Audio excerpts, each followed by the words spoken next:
Kinumpirma ng Overseas Workers Welfare Administration na 4 na overseas Filipino workers ang nasugatan sa nagpapatuloy na airstrike sa Israel.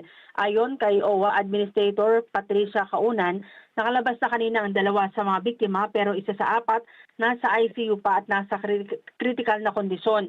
Naipitan niya ang leg nito sa kanilang tahanan matapos ang panibagong pag-atake sa Tel Aviv. Sinabi ni Kaunan na mahigpit ang kanilang monitoring ngayon sa sitwasyon ng mga kababayan dahil sa tumitinding airstrike sa Israel.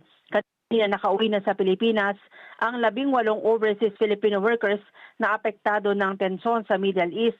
Ang naturang mga OFWs ay nagbakasyon lang sa Pilipinas at pabalik na sana sa kanilang mga employer sa Tel Aviv at sa Amman sa Jordan. Pero sa Dubai pa lang na stranded na matapos ang pansamantalang isara ang mga paliparan dahil sa matinding airstrike.